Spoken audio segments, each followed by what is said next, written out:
Página 33. A alma grandiosa de Rabi Eliezer parte dessa existência. As suas últimas palavras. A voz de Deus chegou a Rabi Eliezer e, naquele momento, ele observou que os anjos se reuniam ao seu redor para acompanhar a sua alma até o paraíso. Agora ele sabia que tinha chegado a hora de partir desta existência e que nenhum argumento nem oração iria salvá-lo para este mundo, até que seu filho crescesse para cumprir seu destino grandioso. Meu filho, disse o velho Gaon Itzadik nos últimos momentos de sua vida, não temas ninguém, jamais, nem nada neste mundo.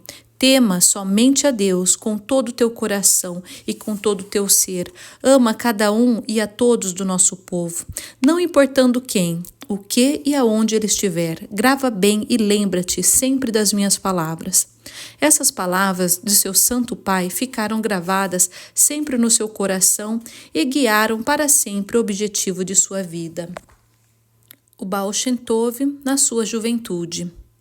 As boas pessoas da cidade de Ocupe lembravam-se do tzadik Rabi Eliezer e trataram seu filho órfão com bondade. Pagaram sua matrícula no Talmud Torá local, cujo professor ficou maravilhado com os seus progressos. Em poucos dias ele apareceu a ler e a rezar, como um adulto. Seu progresso no Humash e na Guemará foi igualmente espantoso. No entanto, o seu Rebbe queixava-se, e não sem razão, pois em muitos casos estava claro que o pequeno Israel não prestava a mínima atenção ao Rebbe. O que é que esse garoto está pensando? Ele se perguntava. Como poderia adivinhar que o pequeno Israel percebia muito mais nas palavras sagradas da Torá do que as traduções literais que o Rebbe estava tentando ensiná-lo com tanto empenho? E também havia dias em que o pequeno Israel, de repente, ficava em prantos, sem nenhuma causa aparente. Então o rabino ficava profundamente preocupado. Qualquer um diria que o estamos maltratando de alguma forma. Eu tomo o máximo cuidado para nem tocá-lo, em respeito à memória do seu santo pai, e também porque se trata de um órfão. Como poderia o Rebbe imaginar que a nobre alma da criança ansiava pelo fulgor divino no qual ele se sentia envolto quando seu pai lhe ensinava o alfabeto hebraico? Então, o Rebbe e seus outros perceberam que era solidão e deixaram de se preocupar. Porém, pouco tempo depois, Israel fez outras coisas estranhas que as boas pessoas da cidade não conseguiam nem justificar nem perdoar. A cadeia montuosa dos Cárpatos, onde estava situada a cidade de Ocupe, tinha muitas florestas densas, sobre as quais outras crianças falavam com medo. Mas Israel não temia as florestas. Ele as achava calmas e serenas. De repente, ele desaparecia da cidade por alguns dias e, quando voltava, não contava onde tinha ido. E o que ele fazia na floresta? Sentava-se ao pé de uma árvore ou sobre a grama e revisava os trechos da Torá que tinha acabado de estudar. Observava as árvores, ouvia os cantos dos pássaros e meditava. Costumava pensar em outros garotos que tinha vivido muitos e muitos anos antes, mais novo que ele, o nosso pai Abraão, que reconheceu seu Criador com apenas 3 anos de idade. Israel também sentia, através do mundo da natureza, que todas as folhas das plantas crescem e vivem, e que Deus, que criou tudo, também sustenta tudo e o que vive. Portanto, assim como cada um dos nossos patriarcas, ele também atingiu uma compreensão e uma fé de Hashem, que só foram possíveis por causa de suas capacidades mentais, emocionais e físicas. Assim transcorreram 3 anos. Encontro na floresta. O Nistar. Certo dia, Israel rezou com o minyan da manhã na cidade e chegou à floresta antes do horário habitual. Algo o atraiu para lá mais cedo que o de costume. Quando chegou ao seu querido cantinho da natureza, ouviu uma voz distante, seguindo um som. Ficou surpreso ao ver um homem venerável, de barba branca, parado perto de uma árvore, envolto no talite e nos tefilim. orando de um modo que ele nunca tinha visto, nem ouvido. A voz dirigida aos céus era uma sinfonia de desejo ardente pela divindade, de alegria, de suplicar entre lágrimas. Então se transformava em total enlevo. Israel ficou espantado. O velho não percebeu a presença de Israel, que foi capaz, portanto, de observar cada um de seus movimentos. Ele deve ser um dos 36 tzadikim que o mundo desconhece e por cujo mérito o mundo existe, murmurou o pequeno Israel, sem permitir que os seus olhos se distraíssem sequer por um segundo.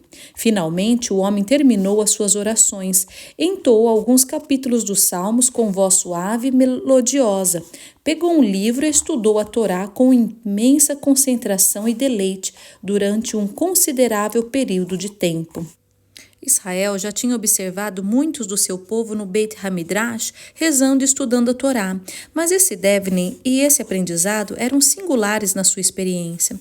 Finalmente, o homem tirou seus tefilim e talit, beijou-os carinhosamente e voltou a colocá-los na sua sacola. Depois, chamou seus acompanhantes e preparou-se para sair. Israel saiu do seu esconderijo e aproximou-se do ancião, dizendo: Shalom Aleichem, Rebbe. O patriarca não manifestou nem um pouco de surpresa pelo seu aparecimento súbito na floresta. Com um sorriso amável, respondeu: Aleichem Shalom. E o que está fazendo esse garotinho sozinho na floresta? Não tens medo? Israel respondeu às perguntas na sequência em que foram formuladas. Eu amo os bosques e os campos, onde não há pessoas falsas, infladas de arrogância. Aqui, na floresta, tudo é tão suave, tão sereno. Nem tampouco sinto medo. Sou um órfão, não tenho pai nem mãe. Meu santo pai, bendito seja sua memória, antes de partir desse mundo, me disse: não temas ninguém, jamais, nem há nada neste mundo, temas somente a Deus, e por isso não há nenhum temor no meu coração. Tu és o filho de Rabi Eliezer? Perguntou o velho. Meu pai, que descanse em paz, era chamado por este nome. Vamos nos sentar, Israel, e estudar Guemará. Sentaram na grama e o patriarca pegou uma Guemará Pessahim, a qual estudaram durante um bom período de tempo. O conhecimento de Israel, sua ânsia de aprender e a rapidez mental deram ao velho homem muitas narradas. Quando terminaram o estudo, o velho Rebbe levantou-se para ir embora e Israel, sem perguntar nem saber o porquê, o seguiu. O pequeno órfão não sabia quem era esse patriarca, nem o seu nome, e não achou importante perguntar. Subitamente sentiu uma profunda união espiritual com esse homem desconhecido. Eles viajaram juntos de aldeia em aldeia, de cidade em cidade. À medida que iam viajando, o velho Rebbe estudava a Torá com ele e dividiu um alimento que conseguiam. Os Tzadikim Nistarim. Finalmente chegaram a uma cidadezinha onde o patriarca lhes disse: um do nosso povo mora numa floresta aqui perto. Ele é um verdadeiro temente a Deus e um grande sábio da Torá. Eu vou te deixar com ele por alguns tempos.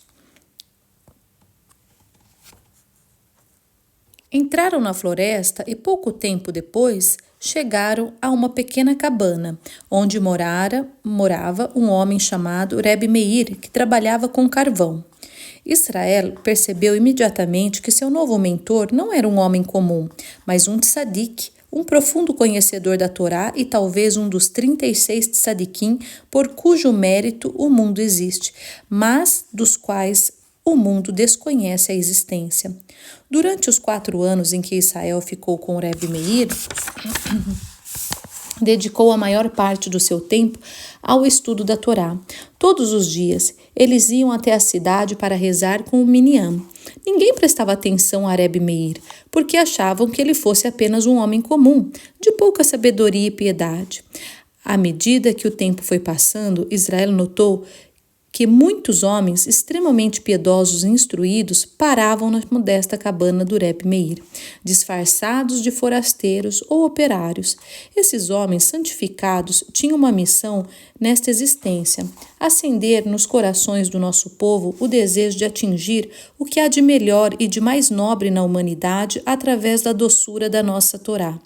Para atingir esse objetivo, ajudavam os pobres e os doentes com ajuda material, inspiravam-lhes a fé em Deus, ensinavam ao nosso povo perseguido e desanimado como aproximar-se de Deus através das orações sinceras e do amor ao nosso povo, que deve manifestar-se através dos atos de amável de bondade e generosidade.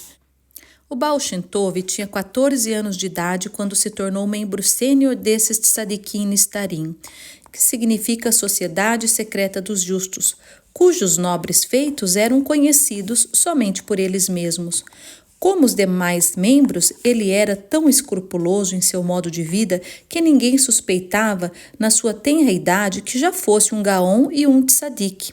Executava com distinção as diversas missões que lhe eram atribuídas pelos líderes dos Nistarim. Quando tinha quase 16 anos de idade, já havia se aprofundado nos estudos da Kabbalah, a interpretação e abordagem mística da nossa fé. De vez em quando, ele rezava de acordo com a tradução de Rabbeinu Yitzhak Luria, o Santo Arizal, para conseguir aproximar-se de Deus através do Devikut e Rit Lahavut, ou seja, apegar-se a Deus com fervor e êxtase deslumbrantes. Página 39. Eliyahu Hanavi revela uma fonte de Nahat para Deus. A seguir, transcreveremos uma tradução livre de um trecho interessante do livro em Yiddish Rabbeinu Israel Baal Shem Tov, publicado pelo movimento Chabad Lubavitch por ocasião do 200º Yortzeit aniversário de falecimento do Baal Shem Tov. Baal Shem Tov escreve: em meu 16º aniversário, no 18º ano de Elu, do ano de 5474, que seria 1714, eu estava numa aldeia. O dono da hospedaria era um judeu sem instrução, que mal sabia pronunciar as orações em hebraico, nem conhecia o seu significado. Porém, ele era um verdadeiro temente a Deus e estava acostumado a dizer sempre e em todos os casos: bendito seja o único, bendito para sempre. Sua esposa utilizava uma expressão similar: louvado seja o seu nome sagrado. De acordo com o costume mantido através dos anos, dirigi-me ao campo, naquele meu aniversário, para passar uma parte do dia na solidão, meditando. Recitei alguns capítulos dos Salmos e tentei, através do Devikut, aproximar-me de Hashem. Profundamente concentrado na meditação e nas orações, esqueci do local onde me encontrava. De repente vi o sorriso de Eliyahu Hanavi. Minhas emoções foram mistura de espanto e maravilha. Durante a época que tinha passado com o Tzadik Rebbe Meir, e também quando estava na companhia do Nistarim, eu o tinha visto, mas essa foi a primeira vez em que mereci o privilégio de presenciar a sua revelação exclusivamente para mim. Tentei, mas não consegui decifrar o significado do seu enigmático sorriso.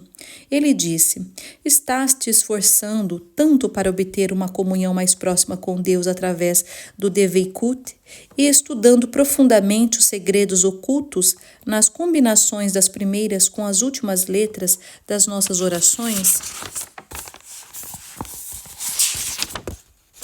E Aharon Shlomo, o dono da hospedaria, e sua esposa Zlata Rivka, nada sabem sobre seus atalhos secretos para aproximar-se de Hashem. No entanto, quando ele diz bendito seja o único bendito para sempre, e sua esposa é igualmente sincera com as palavras louvado seja o seu nome sagrado, ambos criam uma agitação nos mundos superiores, ainda maior com o enlevo criado no céu pelos meios místicos empregados pelos grandes mestres da Kabbalah. Em seguida, Eliyahu Hanavi me esclareceu detalhadamente o grande Nahat Ruach, deleite arrebatador, sentido no paraíso como resultado das graças e dos louvores que os homens e mulheres e crianças comuns oferecem a Hashem. Isso torna-se ainda mais aceitável para Deus quando as expressões de louvor são repetidas constantemente, pois então essas pessoas atingem uma proximidade irreversível de Hashem e os seus corações ficam purificados e deles fluem constantemente o amor e a confiança nele. A partir daquele momento, fiz desse objetivo um dos propósitos da minha vida. Sempre lembrar-me de louvar a Deus e motivar todo mundo a fazer o mesmo. Para conseguir isso, eu costumava perguntar pela saúde, trabalho e filhos. Todos respondiam com várias expressões de louvor e amor a Hashem. Durante alguns anos, concentrei-me exclusivamente nesta forma de aproximar-me de Deus às pessoas não instruídas do nosso povo. No entanto, numa certa reunião dos Nistarim, ela foi adotada pelo grupo inteiro.